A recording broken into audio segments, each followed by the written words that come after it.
Alléluia. Donc, nous sommes à la partie prédication du culte, de l'adoration, de l'édification et de louange. Je me présente, je suis l'évangéliste Jacques Mauro Ramirez, la mission évangélique pour le réveil et la sanctification. Et nous avons fait le culte de ce jour. On a fini l'adoration, on a fini tout, et maintenant la prédication de la parole de Dieu. Alléluia. Amen. Donc, nous allons prendre la parole, la Bible, la parole de Dieu. Le thème de ce matin, c'est « Utilisons les âmes que Dieu nous a données ». Alléluia. Amen.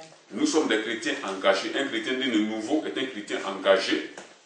Par conséquent, Dieu nous a donné des armes pour pouvoir marcher sur cette terre et marcher selon la vie chrétienne comme il le faut. Nous devons utiliser ces armes sans en omettre aucune, parce que toutes ces armes-là sont nécessaires. Chaque arme que le Seigneur nous a donnée, nous devons l'utiliser parce que ces armes-là, je le dis, je le répète, sont très nécessaires. Si on n'utilise pas, ne serait-ce qu'une seule de ces armes, ça peut être fatal pour la vie d'un des enfants de Dieu.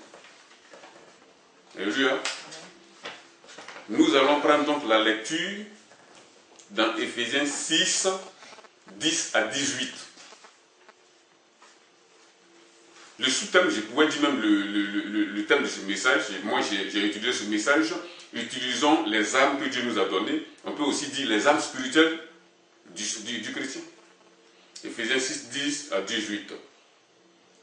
J'ai lu la parole ici. Il est dit, au reste, fortifiez-vous dans le Seigneur et par sa force toute puissante.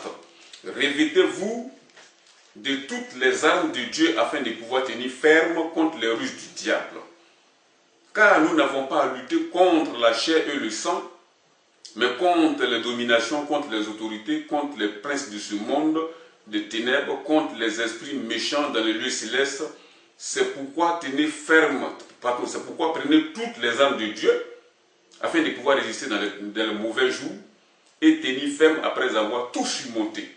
Tenez donc ferme, ayez à vos reins la vérité pour ceinture, revêtez la cuirasse de la justice, mettez pour chaussure à vos pieds le zèle qui donne l'évangile de paix.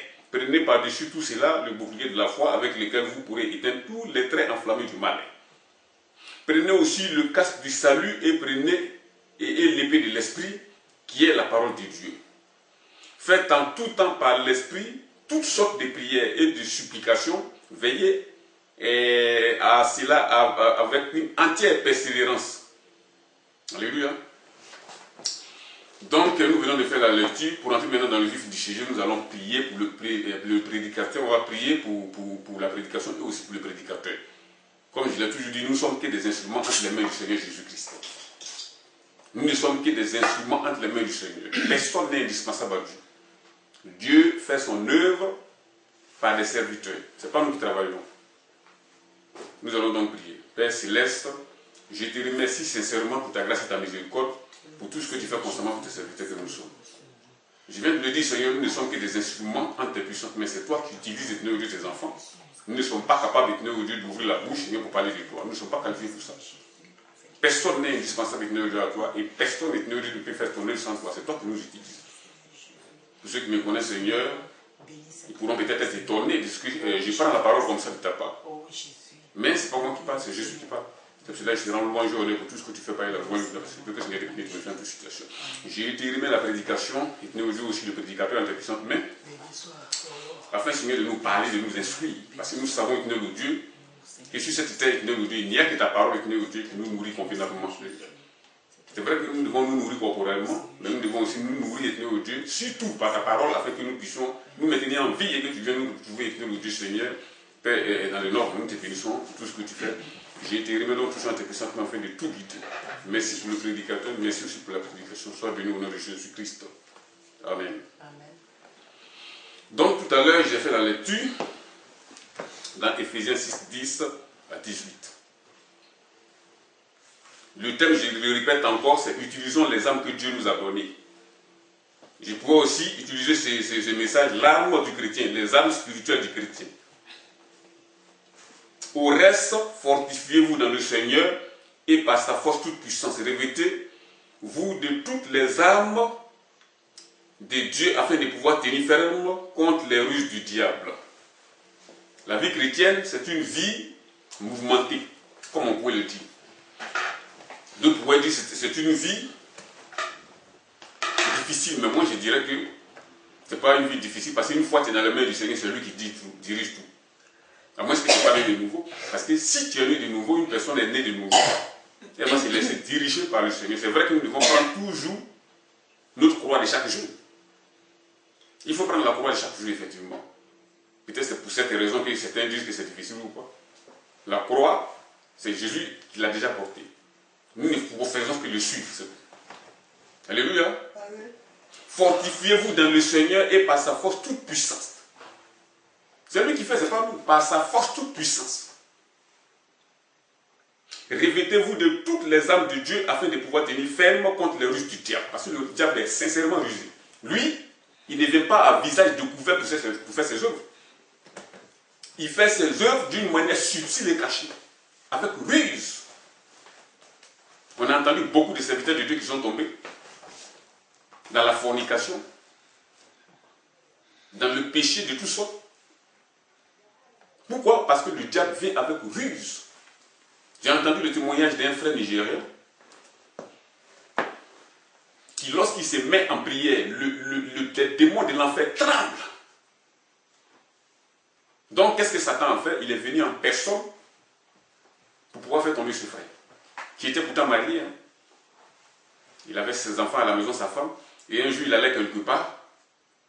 Il a arrêté un taxi, et il y avait une femme aussi qui était à son côté, qui voulait le même taxi, ils sont rentrés dedans. Et finalement, ils ont fini à l'hôtel. Après avoir fait ce qu'il devait faire avec la femme, il est mort. Subitement, mort subite.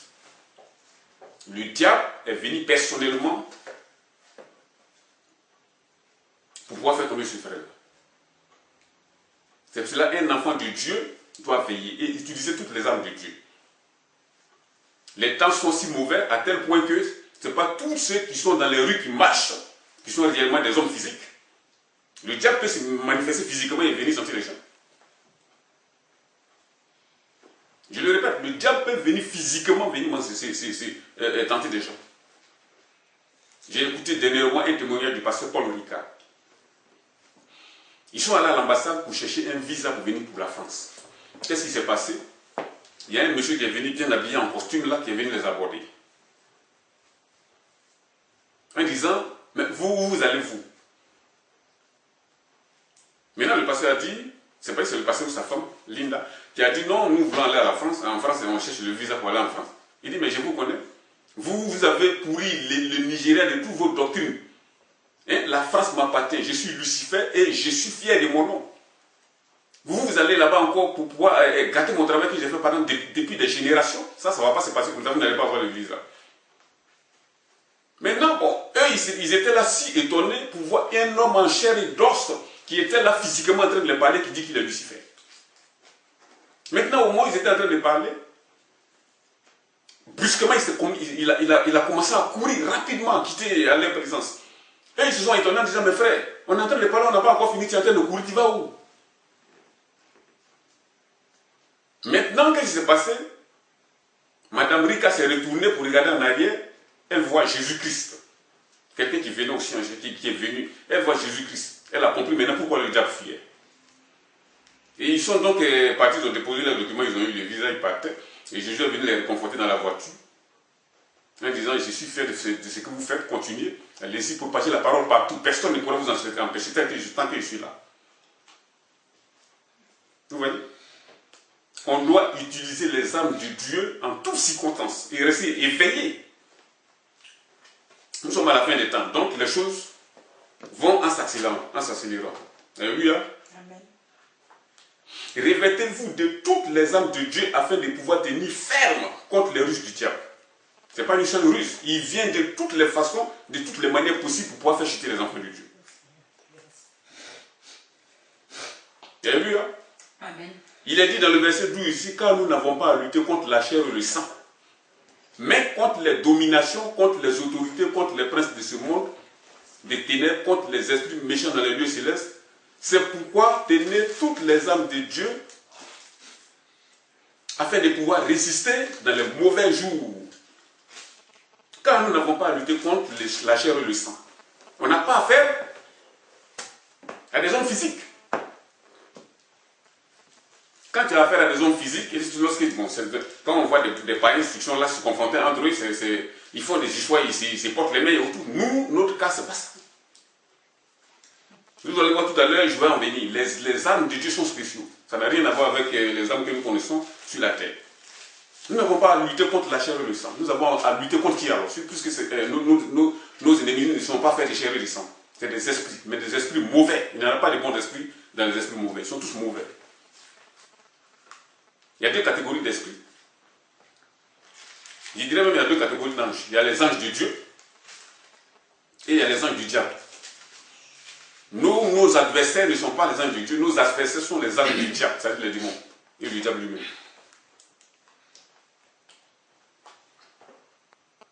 Car nous n'avons pas à lutter contre la chair et le sang.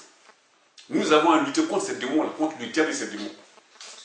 Et pour lutter contre ceux-là, ce n'est pas avec la chair ou l'intelligence d'une personne qu'il faut lutter contre eux, c'est des esprits. Puisque c'est des esprits, le Seigneur nous a donné des armes, des matériaux spirituels pour pouvoir combattre contre ces esprits-là. Mais, je le répète, car nous n'avons pas à lutter contre la chair et le sang, mais contre les dominations. Les dominations, c'est des démons aussi. Les démons de haut rang. Nous avons aussi les autorités qui sont là. C'est aussi des démons de haut rang. Contre les princes de ce monde des ténèbres, c'est aussi des démons de haut rang. Contre les esprits méchants dans les lieux célestes. C'est pourquoi prenez toutes les armes de Dieu afin de pouvoir résister contre les choses dans les mauvais jours et tenir ferme après avoir tout surmonté. Nous allons venir, je vais citer les armes là un à un tout à l'heure.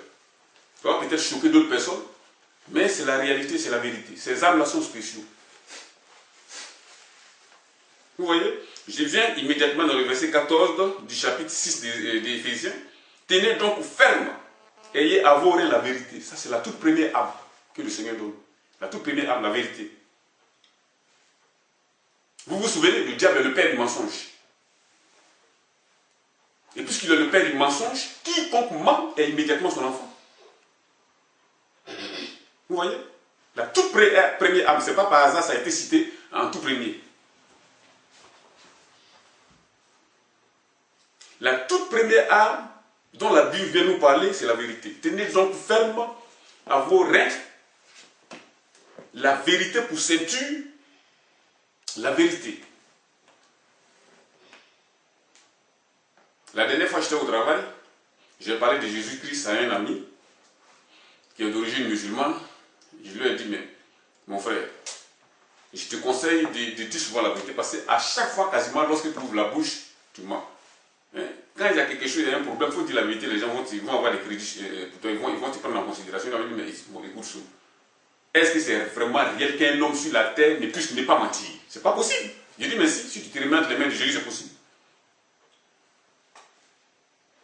Vous voyez? La vérité. Lorsque nous disons la vérité, rien que la vérité, partout où nous sommes et où nous sommes, partout où nous allons,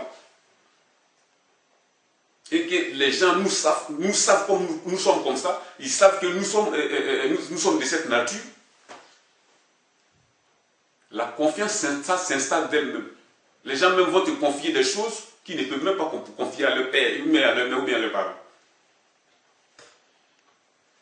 La vérité. Et puis la vérité où? C'est pour ceinture, parce que la ceinture est celle qui tient le pantalon. Le pantalon, une fois la ceinture tient, le pantalon, tu es habillé. Mais s'il n'y a pas de ceinture sur le pantalon, tu es nu, parce que le pantalon va tomber. Donc, la ceinture tient le corps habillé et tient complètement la personne stable, la ceinture. Il est dit ici, revêtez-vous, ça c'est la deuxième, revêtez-vous la cuirasse de la justice. Un enfant de Dieu doit être juste dans tout ce qu'il fait.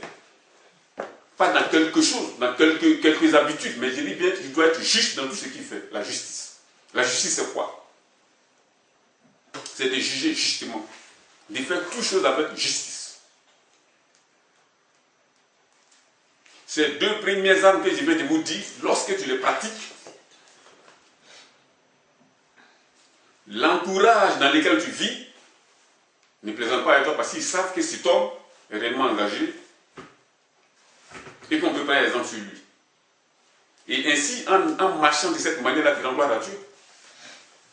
Parce que c'est par le comportement qu'on peut glorifier le Seigneur ou blasphémer son nom. Blasphémer son nom, blasphémer le nom du Seigneur ne veut pas forcément dire parler mal de lui publiquement, mais par le comportement d'une personne, on peut blasphémer le nom du Seigneur. Vous voyez? Maintenant, dans le verset 15 ici, du chapitre 6, toujours d'Éphésiens, il est dit, mettez pour chaussure à vos reins, à vos pieds, pardon, le zèle que donne l'évangile de la paix. Vous voyez, l'évangile de la paix. Des chrétiens qui sont sauvés, qui sont assis à la maison, qui ne prêchent pas la parole de Dieu. Qui ne propagent pas la parole de Dieu. Les dimanches, ils prennent leur Bible, ils vont s'asseoir sur les bancs et ils chauffent les bancs pendant le temps du culte. Après, ils se séparent, ils vont à la maison, ils cachent même leur Bible dans un sac ou dans quelque chose pour qu'on ne les voit même pas avec ça dehors. Ils ne prêchent pas la parole de Dieu. Alors que la mission première d'un enfant de Dieu, c'est de prêcher la parole de Dieu. Parce que si la personne est devenue chrétienne, c'est quelqu'un qui t'apparent la parole de Dieu, afin que toi tu deviennes chrétien. Donc, dans ton tout, tu dois propager la parole de Dieu. Mais aujourd'hui, les gens, ils sont sauvés et ils sont assis sur leur salut sans partager le salut. Le Seigneur a dit quoi à propos de ces personnes? Tu n'es ni froid, ni tiède, je te vomirai de ma bouche. C'est clair. Et prêcher l'évangile, ce n'est pas s'asseoir dans un cadre mûr, dans une église en disant on va faire évangélisation, non. C'est des sorties dans les rues. Des sorties dans les rues et aller parler de Jésus aux gens. C'est ça l'évangélisation. On voit beaucoup de pasteurs aujourd'hui qui proclament souvent des évangélisations. Dans des cadres mûrs d'église, ils se rassemblent à leur fidèles à eux là-bas en disant d'inviter certaines personnes. Et ils font l'évangélisation à l'intérieur de l'église. C'est pas comme ça. L'évangélisation, c'est sur la route. C'est dans la voie publique. Sur la voie publique qu'on fait l'évangélisation. Le Seigneur a dit, quiconque a honte de moi, j'aurai honte de lui un jour dans le ciel. Alléluia. Amen. Alléluia. Amen.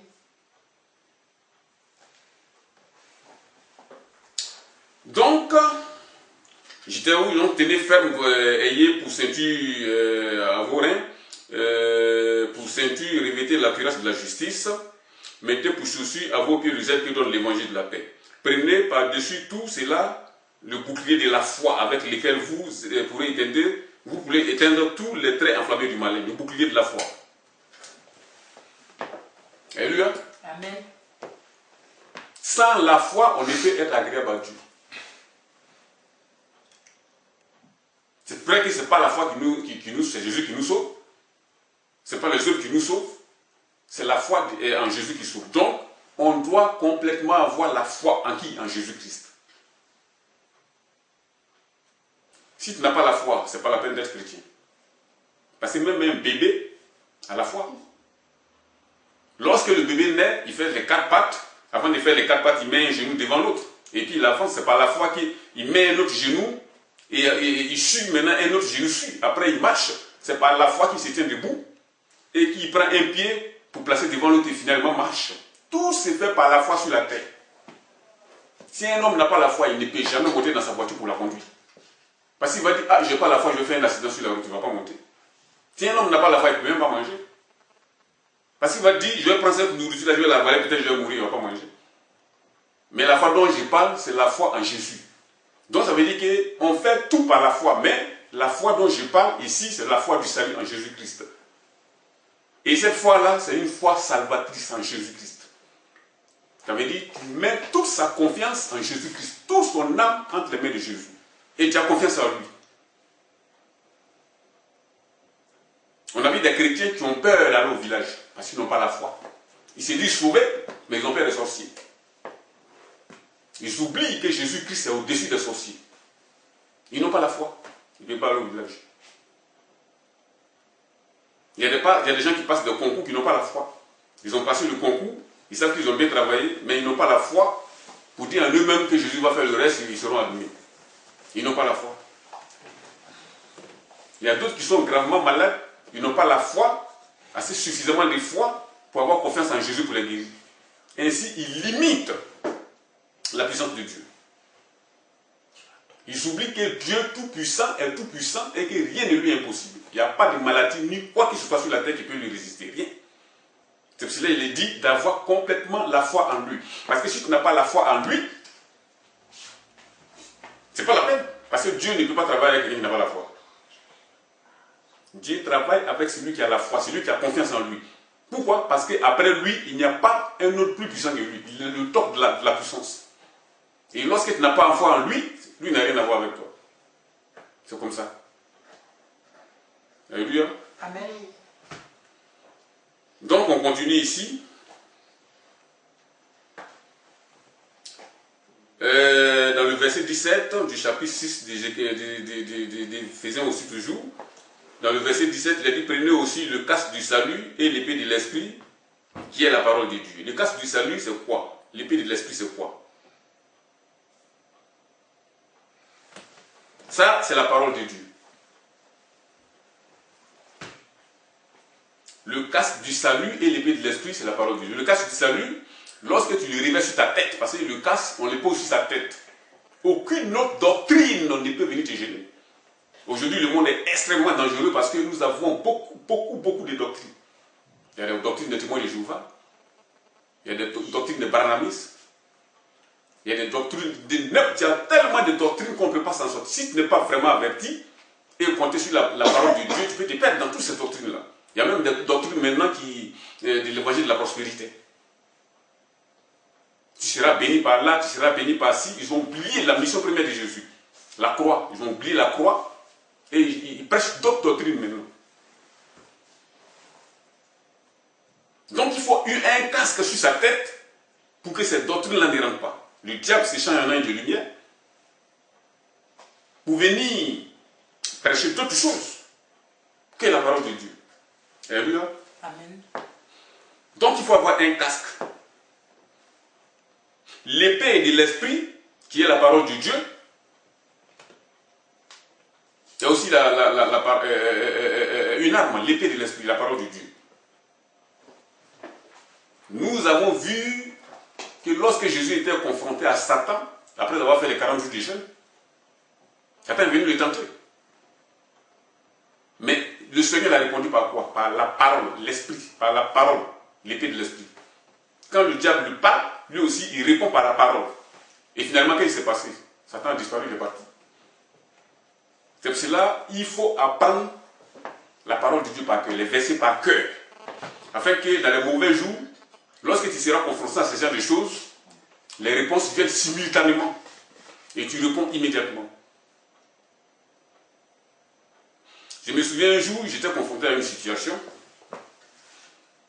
où la personne voulait forcément me créer des problèmes. Mais je me suis immédiatement rappelé d'un verset. Le verset dit, ne résistez pas aux méchants. Et immédiatement, j'ai mis par la terre et je n'ai pas réagi. Si je n'avais pas la parole de Dieu dans mon cœur, je pourrais réagir. Mais le verset dit, ne résistez pas aux méchants. Parce que si tu résistes aux méchants, c'est une porte ouverte aux démons. Jésus a dit dans sa parole, si quelqu'un te gifle sur la joue, tends-lui de l'autre côté et il te gifle aussi. C'est pas pour rien qu'il a dit ça. Parce que des sorciers ou des occultistes, pour te faire du mal, vont chercher une porte d'entrée dans ton corps, ou bien une porte d'entrée pour pouvoir te faire du mal. Quand ils vont venir, toutes les portes sont fermées, ils vont venir te chercher des ennuis. Lorsque tu réagis à ces provocations, tu as ouvert une porte et ils vont frapper. Alléluia. Amen. Il est dit ici dans le verset 18, faites en tout temps par l'Esprit toutes sortes de prières et de supplications. Veillez à cela avec une entière persévérance. Vous voyez? Faites en tout temps par l'Esprit toutes sortes de prières et de supplications. Nous sommes aujourd'hui en l'an 2014. Le monde tire à sa fin. Je ne dis pas, je ne donne pas de date ici où Jésus va venir, etc. Parce qu'il y a beaucoup de faux prophètes qui ont fait cela, rien n'est arrivé. Le Seigneur a dit dans sa parole que même le Fils ne sait pas ce jour. Lui seul a ce jour. Il connaît ce jour. Et le jour va venir où les gens seront effectivement enlevés. Vous voyez? Faites en tout temps toutes sortes de prières et de supplications. Donc, puisque nous ne savons ni le jour ni l'heure, nous devons rester saints. Et pour rester saints, qu'est-ce qu'il faut faire? Ou bien comment il faut faire? C'est de rester en prière 24 heures sur 24. Quelqu'un me dira, mais attends mon frère, on ne peut pas rester en prière 24 heures sur 24, si. Tu peux même prier en esprit sans ouvrir la bouche. Il y a une servante de Dieu qui est allée dans le temple un jour, et le sacrificateur croyait qu'elle était ivre, mais elle n'était pas ivre. Elle a dit non, mon Seigneur, j'ai pris en esprit. Lorsqu'on sort aujourd'hui, nous voyons les femmes quasiment nues, déportées avec de la poitrine en l'air, etc. Tout est dehors. Alors que la Bible dit quoi? Celui qui regarde une femme pour la convoiter a commis un péché. Donc c'est quasiment impossible de sortir aujourd'hui sans péché. Donc qu'est-ce qu'il faut faire? C'est par la prière. Dès que tu mets les deux pieds dehors, sois en prière.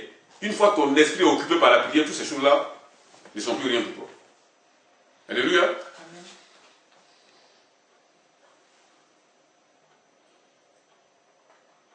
Donc, je commente, je continue toujours dans la deuxième lecture, dans 1 Pierre 5, 8 à 9. 1 Pierre 5, 8 à 9.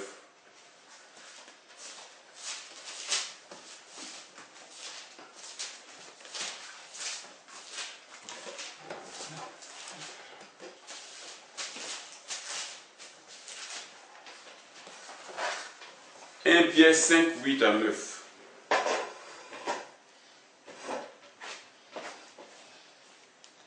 Si vous avez trouvé, faites la lecture. Ça y est? Donc, il faut faire la lecture. 1 Pierre 5, 8 à 9. Je lis la parole de l'Éternel. Soyez sombres, veillez. Votre adversaire, le diable, rôde comme un lion rougissant, cherchant qui il dévorera. Résistez-lui avec une foi ferme, sachant que les mêmes souffrances sont imposées à vos frères dans le monde. Alléluia. Amen. Il est dit ici, soyez sobres, veillez, votre adversaire, le diable, rôde autour comme un lion, rugissant, cherchant qui il dévorera. Vous voyez? Nous sommes en quelque sorte des maisons, des habitations de Dieu en esprit. Par conséquent, cette maison-là doit être soigneusement fermée. Il y a beaucoup de portes à cette maison. Et puisqu'il y a beaucoup de portes, nous devons veiller à ce que toutes ces portes-là soient soigneusement fermées tous les jours. Lorsque tu ouvres une porte, le diable va venir rentrer et va frapper. Pour pouvoir maintenir ces portes fermées, je vais vous donner les raisons tout à l'heure, les solutions. Les armes spirituelles du chrétien. C'est en mettant en application ces armes-là, en utilisant ces armes, que les portes restent fermées. Mais une fois que tu ouvres la porte, tu ne marches pas et tu n'appliques pas ces armes que je viens de citer, il y aura une porte ouverte et le diable va venir frapper. Vous voyez? Soyez sobres, veillez, votre adversaire, le diable, rôde comme un lion rugissant, cherchant qui il dévorera. Lui, c'est son travail. Après sa chute, quand Dieu a créé l'homme, parce que lui, il est le Seigneur de Dieu, il s'attaque à tout ce que Dieu a créé. Je ne sais pas, après sa chute, avant que le Seigneur ait créé l'humanité, son occupation c'était quoi? Il était dans les ténèbres là-bas avec ses anges. Mais après que le Seigneur a créé l'homme, il a décidé de s'attaquer à l'homme jusqu'à ce qu'il arrive à ses fins. Donc il y a une bataille. Lui, il veut l'humanité tout entière à son service. Dieu veut l'humanité tout entière à son service. Mais malheureusement, qu'est-ce qui se passe? La majeure partie de l'humanité des hommes vont du côté du diable. Parce qu'ils ne connaissent pas ces choses. Ils ne cherchent même pas à le comprendre parce qu'ils pensent, finalement, le monde aujourd'hui pense que le péché est naturel. Ils pensent que le mode de vie actuel est normal et naturel.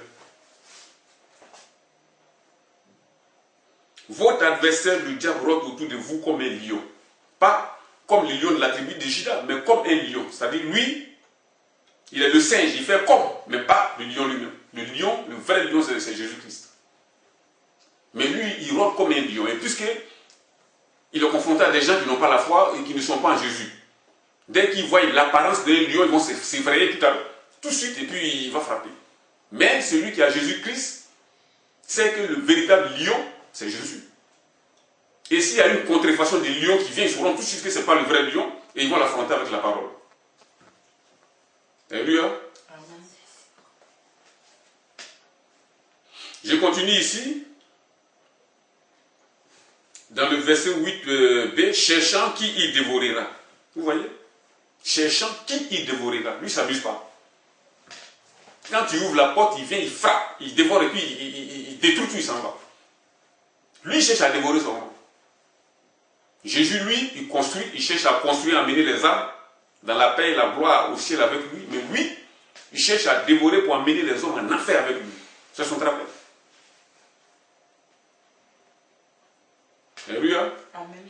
Donc la Bible dit quoi ici dans 1 Pierre 5,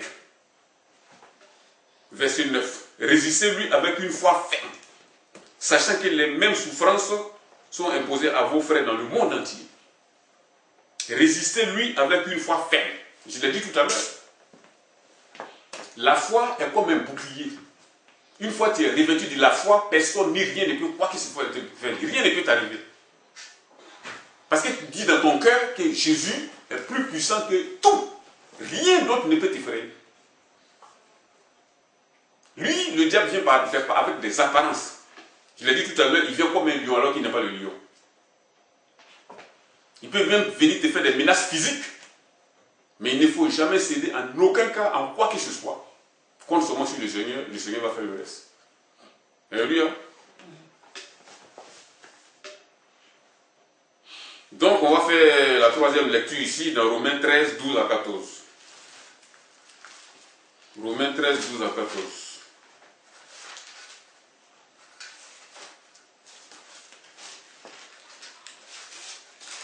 Romains 13, 12 à 14. Je fais la lecture. Il est dit, la nuit est avancée, le jour approche, dépouillons-nous donc des œuvres des ténèbres et revêtons-nous des armes de la lumière. Marchons honnêtement comme en plein jour, loin des orgies, des livrogneries, de la luxure et de la débauche, des querelles, des jalousies, mais revêtez-vous du Seigneur Jésus-Christ et n'ayez pas soin de la chair pour en satisfaire les convoitises. Alléluia. Amen. La nuit est avancée. La nuit est avancée. Il n'y a pas 10 ans ce que nous voyons aujourd'hui. Si on nous racontait, il y a 10 ans, on n'allait jamais croire ça. La débauche est arrivée à un tel niveau qu'on peut... si quelqu'un dormait, par exemple, s'il y a même 4 ans ou 5 ans déjà, il s'est réveillé aujourd'hui, et qu'il soit dans la rue, il va se boucher les yeux. Hein. La nuit est avancée. Vous voyez, en pleine journée, nous sommes en pleine journée, mais la Bible dit ici, la nuit est avancée. Nous sommes en plein ténèbres. Heureusement que le Saint-Esprit est encore là. Et regardez ce qui se passe pendant que le Saint-Esprit est là. La débauche sous tous ses formes. Ce qui est normal est devenu anormal, ce qui est anormal est devenu normal. Ce sont les criminels de tous bords, les pécheurs de tous bords qui sont adulés aujourd'hui, acclamés. Ceux qui vivent dans le mal sont les plus acceptés. Mais lorsque tu vis dans le bien, tu es regardé comme un intrus dans ce monde aujourd'hui. Alléluia. Amen. Donc il a dit, la nuit est avancée, le jour approche, dépouillons-nous donc des œuvres des ténèbres et revêtons-nous les âmes de la lumière. Revêtons-nous des âmes de la lumière. La lumière c'est quoi? C'est les œuvres de Dieu et la présence du Seigneur. Être en présence du Seigneur, mettons en application sa parole. Et lorsqu'on met en application sa parole, pas à 10%, ni à 20%, ou à 30%, ou à 15%, mais à 100%, nous sommes dans la lumière de Jésus.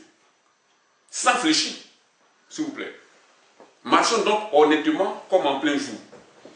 Loin des orgies. Vous voyez? Marchons honnêtement comme en plein jour, loin des orgies. Nous savons tous ce que c'est que les orgies.